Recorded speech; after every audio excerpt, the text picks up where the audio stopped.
avait cette mission de lire ses écrits puis de vérifier qu'il n'y avait rien d'erroné doctrinalement dans ses écrits.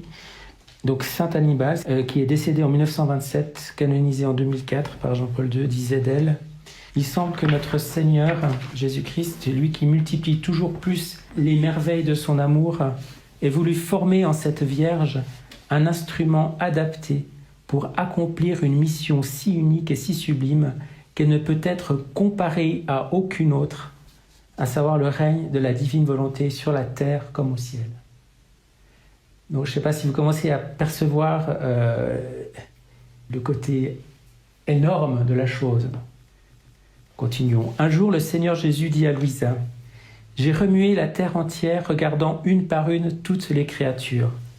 Je voulais choisir la plus petite d'entre elles. » Ajouta un sous-titre en disant au confesseur extraordinaire de Louisa, qui était Saint Hannibal di Francia: « Mon fils, le titre que tu donneras au livre que tu feras imprimer concernant ma volonté divine sera « Le rappel des créatures à l'ordre, au rang et au but pour lesquels elles ont été créées par Dieu. » Un aspect exceptionnel de tout cela, c'est que donc ce don de vivre dans la divine volonté qui est offert aux hommes et dont Louisa est la première en fait à recevoir cette grâce comme une sorte de porte d'entrée. Mettons à part la Sainte Vierge qui était déjà aussi pleinement dans sa part la grâce de l'Immaculée Conception. Mais il s'agit en fait de revenir, et comme le dit le titre là, le rappel des créatures à l'ordre, au rang et au but pour lesquels elles ont été créées par Dieu. C'est un rappel vers l'état originel de la création de l'homme. Autrement dit, c'est la possibilité par grâce de revivre la vocation d'Adam et Ève avant la chute. Parce que Adam et Ève, avant la chute, étaient dans une parfaite harmonie avec la volonté divine. Et c'est justement par la désobéissance de la chute que tout est rompu en fait entre l'homme et Dieu. Et après, il y a l'histoire sainte qui mènera jusqu'à la rédemption. Mais le fruit en fait de cette rédemption du Christ, eh bien, c'est cette possibilité par grâce de revivre la vocation d'Adam et Ève, qui est une vocation de rendre grâce à Dieu et de vivre pleinement dans une profonde harmonie avec la divine volonté. Donc c'est ça qu'il y a derrière cette idée d'un rappel des créatures à l'ordre, au rang et au but pour lesquels elles ont été créées par Dieu. Je continue la lecture. Ces 36 volumes constituent un enseignement complet sur la divine volonté, nous révélant la vie intérieure de Jésus dans son humanité, le but de la création, le rôle de la rédemption, le retour de l'homme à son état originel et l'amour infini de Dieu envers ses créatures. Ces écrits constituent de véritables catéchèses mystiques et ascétiques, conformes au magistère de l'Église. Ces enseignements explicitent et éclairent d'une lumière nouvelle le contenu des évangiles, sans en modifier le sens profond. Le pilier central sur lequel il repose est le Notre Père. Que votre règne arrive, que votre volonté soit faite sur la terre comme au ciel. C'est cette idée donc que la divine volonté, le règne de Dieu se réalise sur la terre, comme ça devait être le cas dès l'origine. Le premier volume raconte la vie de Louisa jusqu'au moment où elle reçut l'ordre d'écrire. Il fut complété en 1926 par Notes des souvenirs de son enfance. De plus, Louisa écrit un très grand nombre de prières, de neuvaines, selon l'enseignement reçu de Jésus pour nous apprendre à prier dans la divine volonté, c'est-à-dire en laissant Jésus prier en nous, comme il le faisait dans son humanité. À la demande de Saint Hannibal di Francia, vers l'année 1913 ou 1914, elle écrivit « Les heures de la Passion », auxquelles elle ajouta des réflexions pratiques quelques années plus tard. Ces heures furent publiées une première fois en 1915. Il y eut 6 éditions publiées en italien qui reçurent l'imprimature. Les heures de la Passion, c'est donc, ça s'appelle aussi l'horloge de la Passion dans certaines traductions. C'est les 24 heures entre le jeudi soir et le moment, je crois que ça se termine par la mise au tombeau. Et c'est des descriptions en fait assez réalistes, mais aussi assez mystiques, on va dire, et avec une grande, j'allais dire sentimentalité, je ne sais pas si c'est le bon terme, mais voilà, avec le cœur aussi de ces heures que le Christ a vécues. Et donc on accompagne le Christ à travers ces 24 heures de sa passion.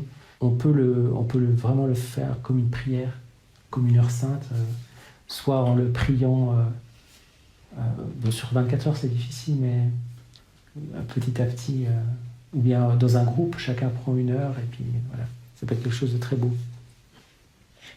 Louisa écrivit aussi 31 méditations pour le mois de mai, ayant pour titre « La Vierge Marie dans le royaume de la divine volonté ». C'est le livre bleu. Elle compléta ses méditations le 6 mai 1930. Chaque jour, la messe était célébrée dans la chambre de Louisa, ce qui était vraiment exceptionnel à l'époque. C'est le pape Pie X qui lui octroya cette permission. Il faut savoir que saint Annibal de Francia, il a lu devant Pie X des extraits des 24 heures de la Passion. Et pour l'anecdote, Pie X aurait dit « Il faut se mettre à genoux, c'est Jésus ». Louisa rentra à la maison du père à l'âge de 81 ans le 4 mars 1947, suite à une pneumonie qui dura 15 jours. Ce fut la seule maladie dont elle souffrit durant sa longue vie. Je vous lis donc ce petit texte. Le Seigneur prépare l'établissement de son règne pour que notre condition humaine retrouve sa splendeur première et que la terre revienne au premier temps de sa création. Nous sommes à l'aube de la plus belle époque de tous les temps, nous faisant entrer dans l'âge d'or du christianisme depuis si longtemps prophétisé. C'est quelque chose qui est en rapport avec ce qu'on appelle aussi le triomphe du cœur immaculé de Marie, si on peut dire. Le temps prévu par Dieu pour le 3e fiat de la sanctification est arrivé. Luisa Piccarreta reçut le cadeau de la volonté divine le 8 septembre 1889 qui inaugurait l'ère du royaume de la volonté divine sur la terre selon le décret divin. Jésus dit à Louisa « Avant de quitter la terre, j'ai fait une promesse très solennelle, celle du royaume de la divine volonté. Je l'ai faite par la prière du Notre Père en demandant que son règne vienne et que sa volonté soit faite sur la terre comme au ciel. Je veux donner ma volonté en tant que vie pour offrir aux créatures le plus grand bien que je puisse accorder et pour recevoir la grande gloire d'avoir les enfants de ma volonté dans notre royaume. » Fin de citation. Le grand enjeu contemporain se déploie entre deux orientations diamétralement opposées. 1. Les visées de la globalisation par les élites mondialistes, ou 2. La poursuite du royaume de la divine volonté. Ainsi Jésus dit à Louisa « Ô monde unique, tu fais tout pour m'évincer de la surface de la terre, pour me bannir de la société, des écoles et des conversations. Tu conspires pour démolir les temples et les autels, pour détruire mon église et tuer mes ministres. De mon côté, je prépare pour toi une ère d'amour, l'ère de mon 3e fiat. Pendant que tu tenteras de me bannir, je viendrai par derrière et par devant pour te confondre par l'amour. Partout où tu m'auras banni, j'érigerai mon trône et je régnerai plus qu'avant et d'une manière qui te surprendra jusqu'à ce que tu tombes au pied de mon trône foudroyé par mon amour.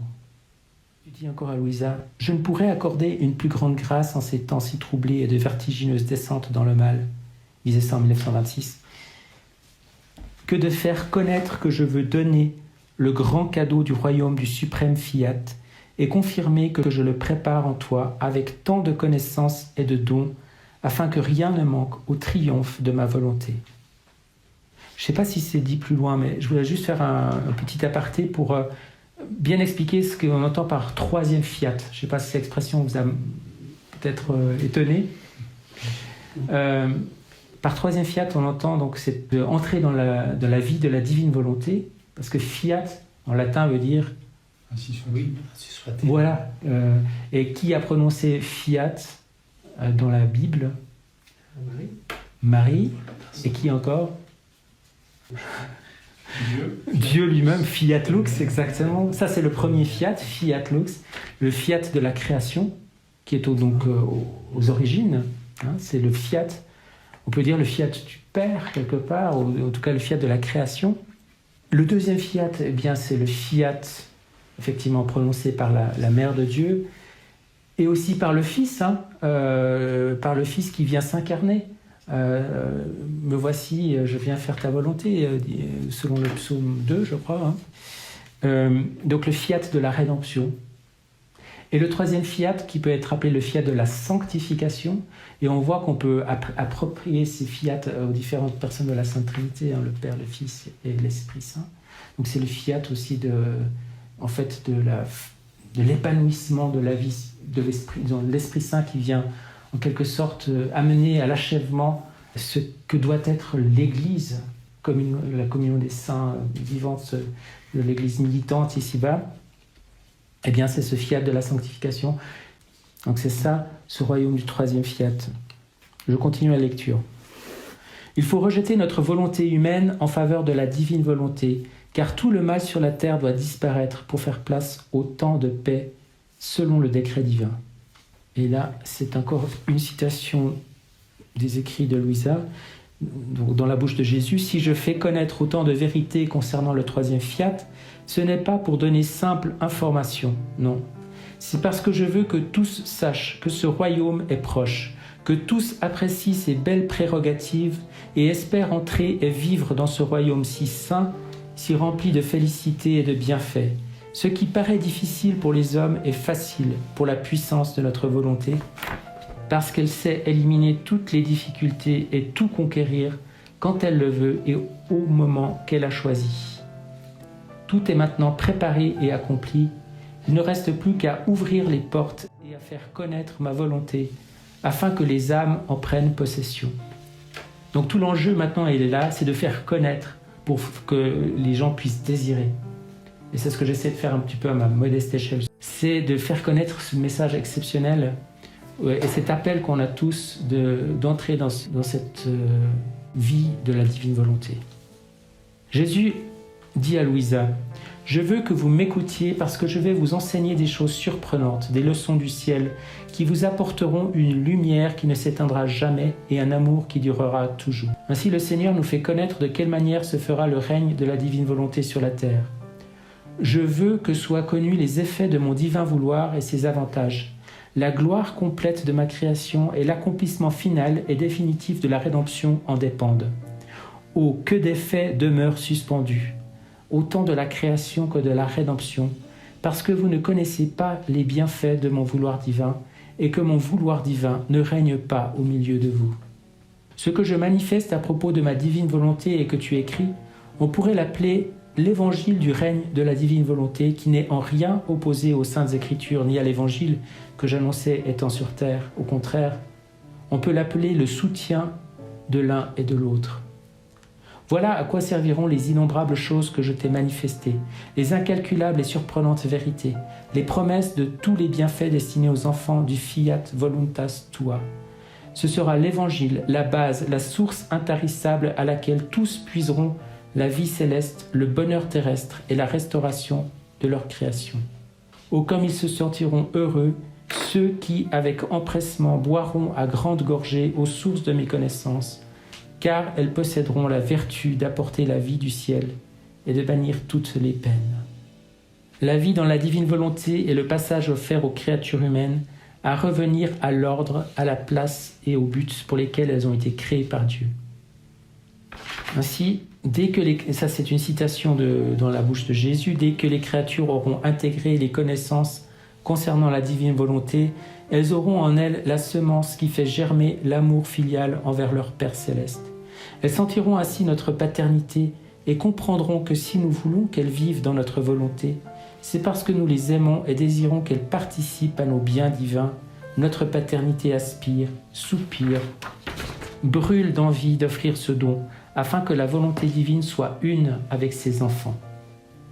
L'âme qui fait ma volonté, dit Jésus, je vis en elle qui me sert d'humanité, je lui communique mes divines qualités et elle accomplit des actes parfaits et complets.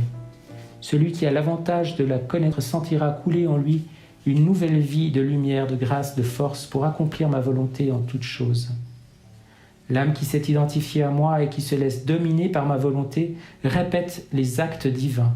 Son amour, ses adorations, ses prières, tout ce qu'elle fait est une émanation de Dieu qu'elle reçoit et qui lui permet de répéter « c'est ton amour qui t'aime, ton adoration qui t'adore, tes prières qui te prient. C'est ta volonté qui m'envahisse, me laisse accomplir ce que tu fais pour que je te remette ces actions comme étant les tiennes. » Et une dernière citation. « Mon enfant, si tu savais jusqu'où va mon amour pour l'âme qui vit dans ma volonté, tu m'aimerais tellement que ton cœur éclaterait de joie, et mon amour et ton amour te consumeraient, te dévoreraient par pur amour pour moi.